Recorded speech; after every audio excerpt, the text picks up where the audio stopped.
Hi, thanks for choosing to watch my presentation regarding P-12 online learning in Indiana. My name's Dan Hickey. I'm a professor of learning sciences at Indiana University. However, this work was carried out as a private consultant. This is part of a presentation to the Hoosier Educational Computer Coordinators Annual Conference on November 11th, 2022. I'd like to provide you an overview of this talk. This report that I'll be talking about today emerged in a one-year investigation that was supported by the Richard M. Fairbanks Foundation on the behalf of the Indiana Department of Education's Office of Digital Learning. They asked me to explore the trends, threats, strategies, and recommendations regarding P-12 online learning in Indiana. This presentation concerns the report that emerged in that study. I'm going to go over the findings from a 180-page report, primarily based on gathering open source information from reviewing documents and media accounts. I also administered a 60-item survey and conducted 12 interviews. I will not be talking about those findings in this presentation. So this report was initially completed in February 2022, a significant update in summer 2022. It may be further updated before it's released for public consumption. It is quite detailed. Again, it's 180 single-space pages. I'm going to be covering a lot of ground in this presentation. My intention here is to give you an idea of what's here and encourage you to track the report down to follow up on it. I'll be talking a lot about other resources that you may want to refer to. So really, I consider this report to really be a resources document more than anything. An overview, there's an introduction where I talk some about the different sources of information and the potential bias that they may present and the influence of private foundations in this space. Chapter 1 is evolving landscapes and emerging trends leading up to the pandemic, during the pandemic, both nationwide and in Indiana. Chapter 2 is on threats to quality of online virtual learning. Chapter 3 is strategies for P-12 online learning. These are strategies in general for online learning, lessons learned during emergency remote teaching, and strategies for responding to the pandemic and the reported learning loss. Finally, Chapter 4 are recommendations for P-12 online learning. These are a systematic comparison of 6 sets of recommendations on 3 different dimensions. I'll start with the nationwide pre-pandemic. What were the sort of emerging trends in online learning? Well, there was steady growth in the following things before the pandemic. There was a steady growth of online students, though they still accounted for less than 1% of the students in the U.S. Vouchers became prominent with some controversy. Access to the internet and computers grew, but remains an issue. Small but steady growth of online preschool coming from Waterford Upstart in Utah. Increased use of open educational resources, although many of the expectations regarding MOOCs in K-12 didn't pan out, and MOOCs at this level remain quite limited. Increased use of UDL, increased concern with DEI and diversity, steady growth of computer-based adaptive learning.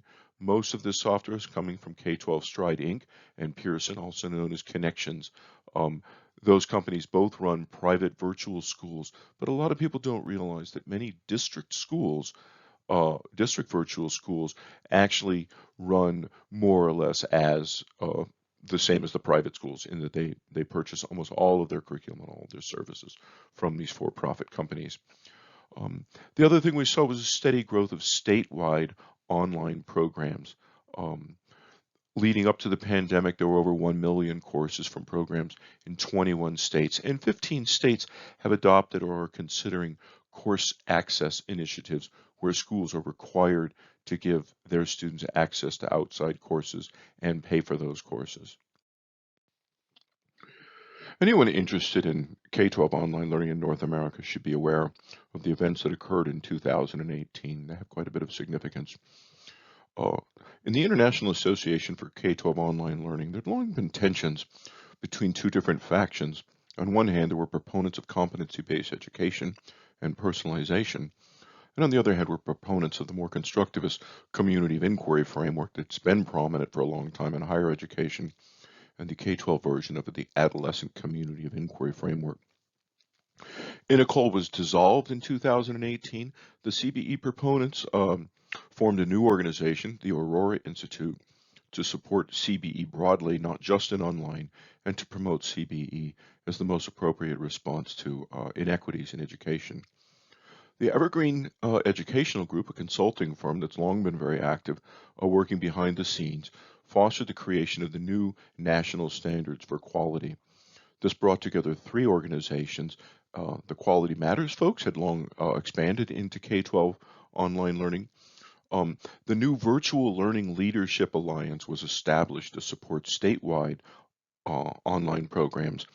And then the new Digital Learning Collaborative and the Digital Learning Annual Conference.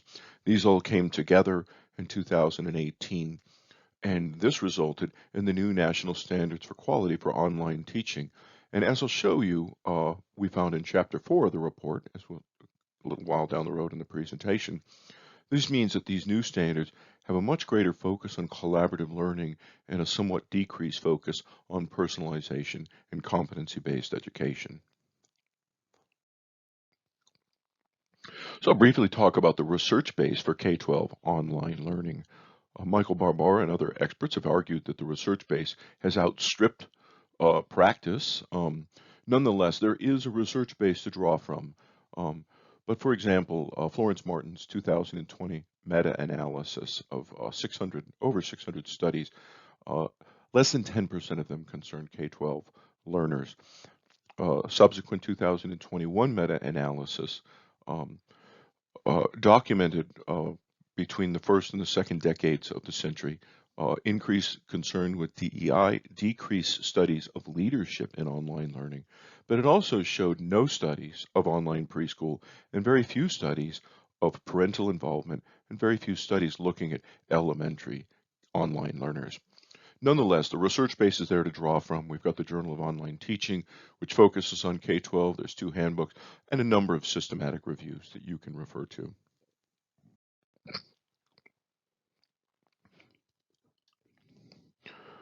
So nationwide, in terms of the impact of the pandemic, as you probably know, there was a dramatic increase in enrollments at fully online schools.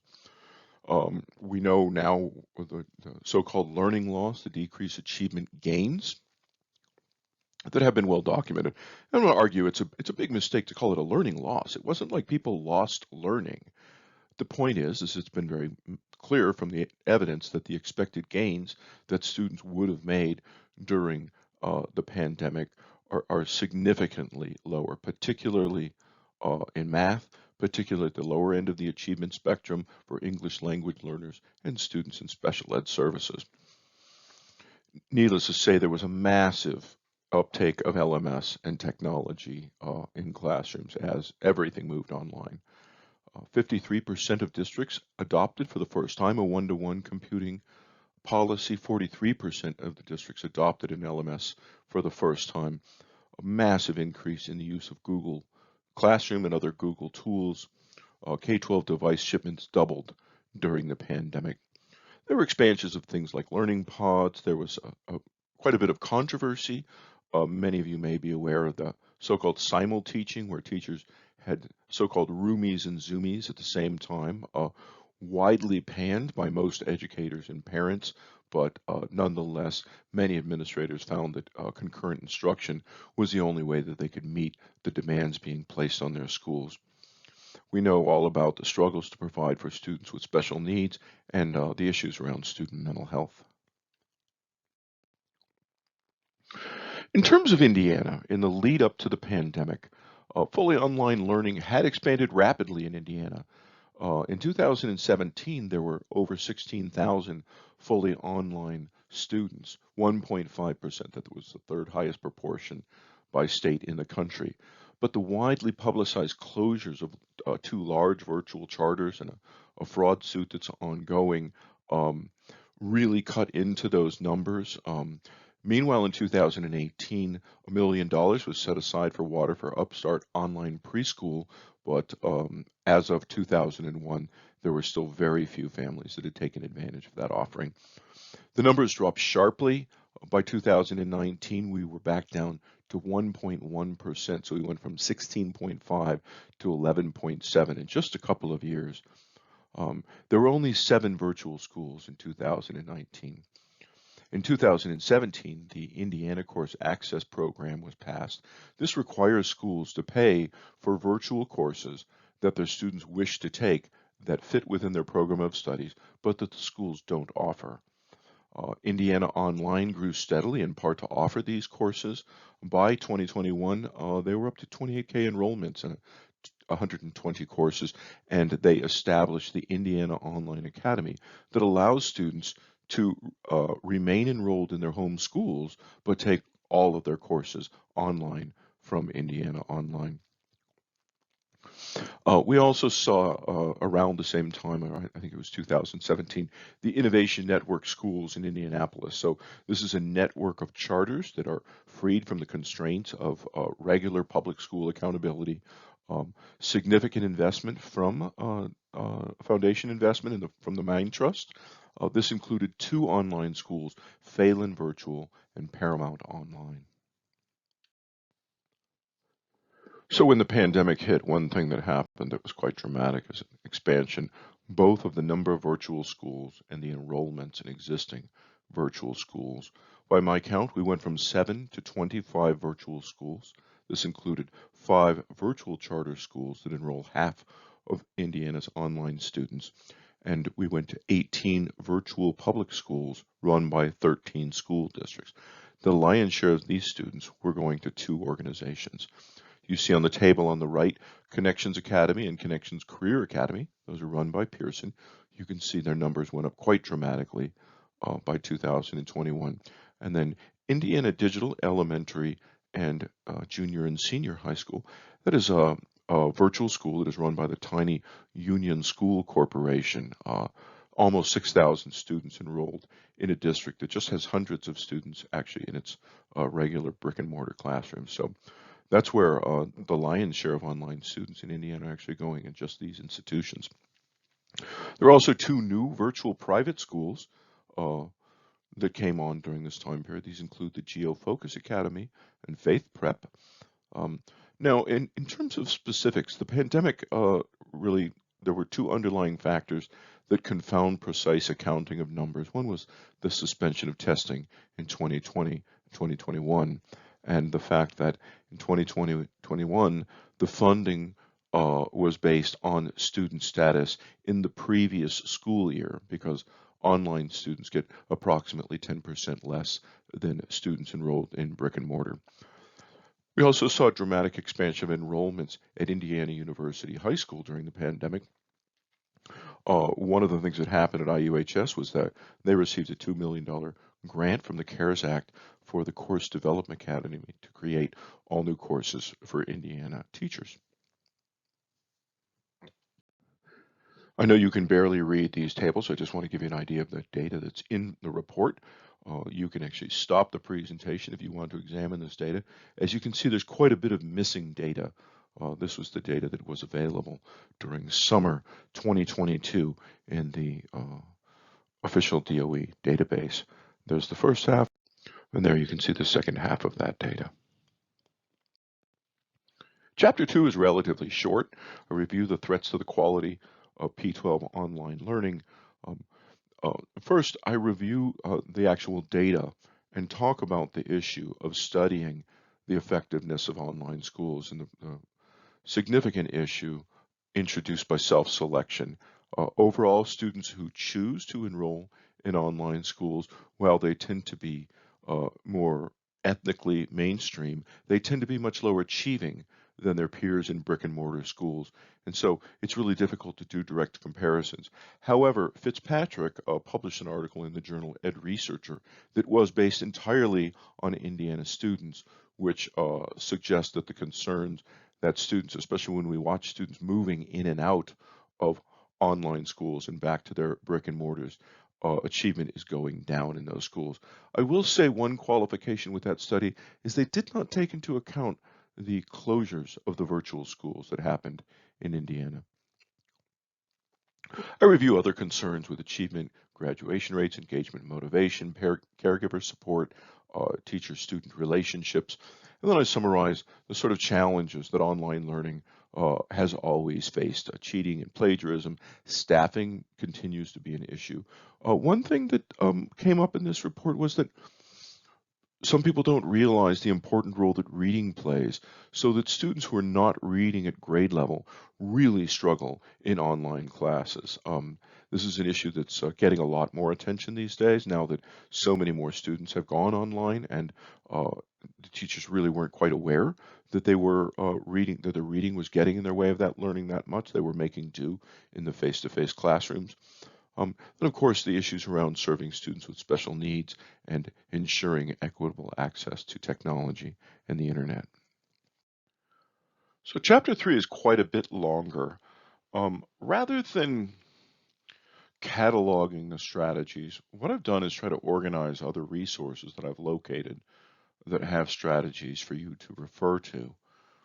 The first part of the chapter, I've taken 14 or 15 articles referenced there on this table and kind of uncovered what it is that's unique that they have to offer. So this is a way for you to quickly find the different strategies that are articulated, and then you can see where some of the publications that talk about those strategies. That continues on to the second slide. Then on in chapter 3, I review some really helpful reports. After scouring quite a few, I've selected these as I think were the most reasonable and detailed. The first several, such as this one, are about emergency remote teaching. This one's from Ed Research for Recovery. I felt it had some very good suggestions. Similarly, Hanover Research, they're a consulting firm. They're obviously selling services, but I thought they put together some pretty good suggestions. I think that in the event of another pandemic or another need to go to emergency remote teaching, this 2020 toolkit is a very good starting point. Moving away from emergency remote teaching into responding to learning loss, I thought that this Hanover toolkit from 2020 was a really good starting point.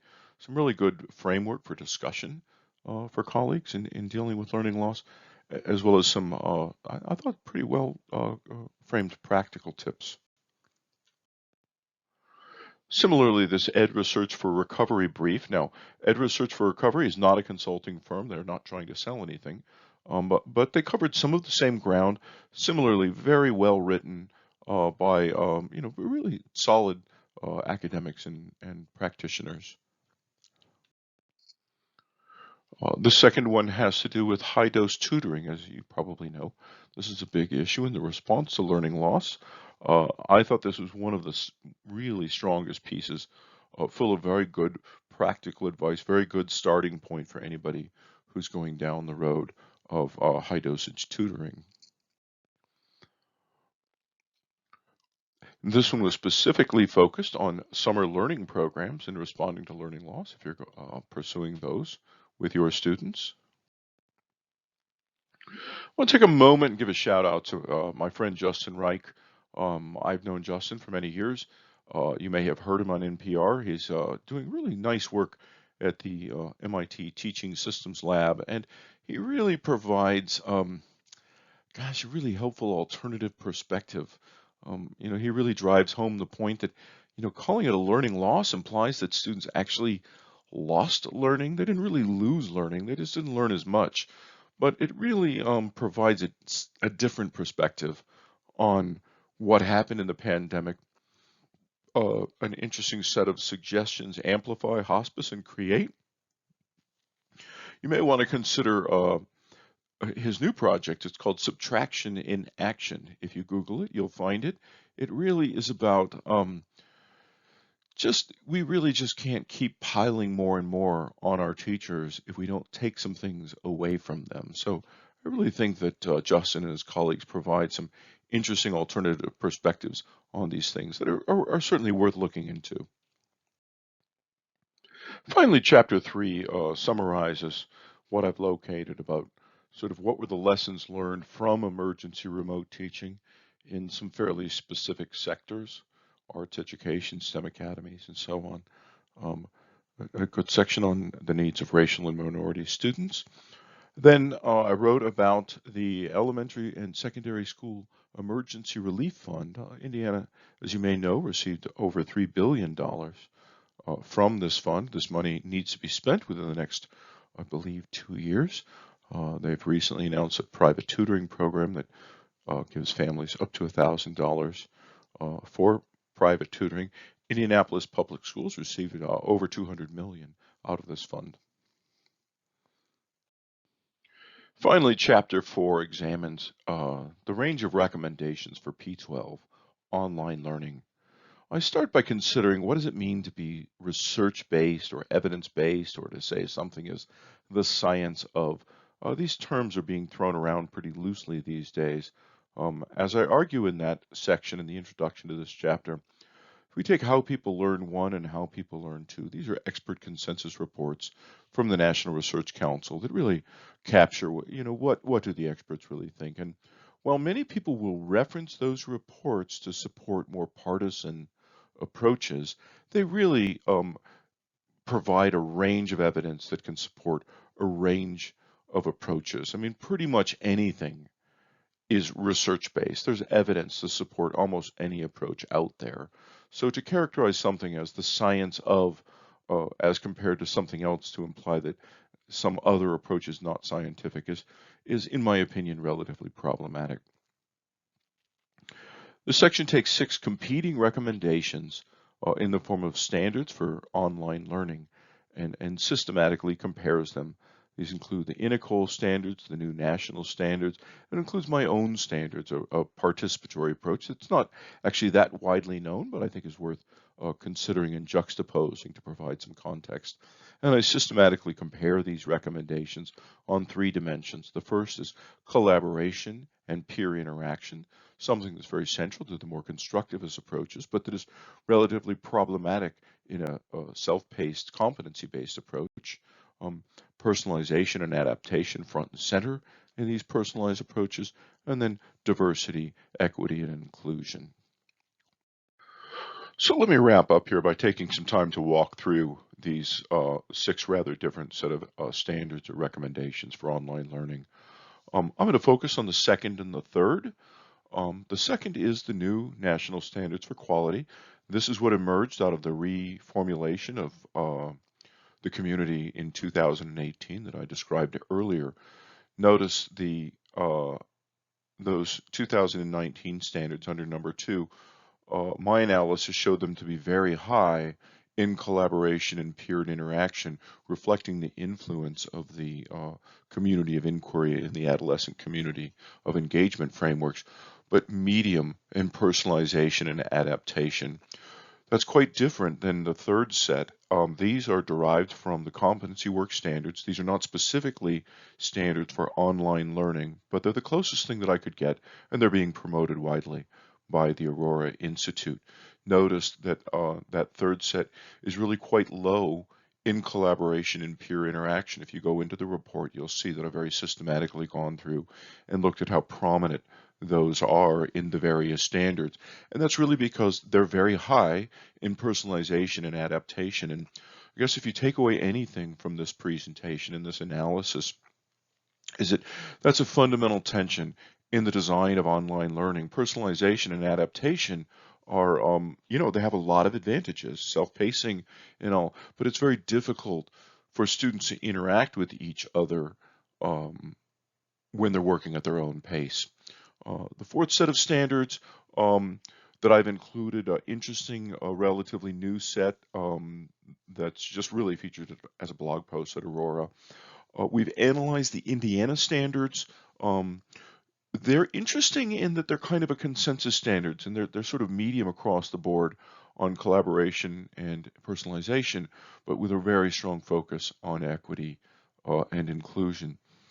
Then finally, I'll say a few words about the work that I've been pursuing for about a decade now. I call this participatory learning and assessment. It uses contemporary situative theories of learning. And one of the reasons that I've been pursuing this approach is because it promises to address the tensions between uh, competency-based and constructivist approaches. So uh, my approach is actually pretty low on collaboration. I don't have students collaborating with each other, working on joint projects, but it's very high in terms of peer interaction. It's what we call semi-synchronous, where students are working at their own pace against a common deadline and interacting very extensively with their peers, but not actually collaborating. So in this sense, this curriculum is very high in personalization in that every student is problematizing content from their own perspective, but it's very low in adaptation in that all students are learning the same content. They're all completing the same assignment. They're interacting with each other. They're comparing each other's perspectives. So it's quite personalized, but it's not adaptive in the way that competency-based education or adaptive software is. And finally, I'll wrap up by saying, yes, my earlier work was definitely low in terms of diversity, equity, and inclusion, but we've really made a lot of progress. And in fact, I can say that our primary focus on the PLA framework since 2020 has been incorporating new practices for supporting diversity, equity, and inclusion. We've presented that work, but none of it has been published yet, but that's where we're going next. And so with that, I'll say thank you very much for listening, and I hope you found this useful. Well, that's all for the report part of this presentation and this work. There's a survey and interview reported elsewhere. If you have questions, feel free to email me, danielthickey@gmail.com. I should be able to share this report once it's approved for release. Thank you very much.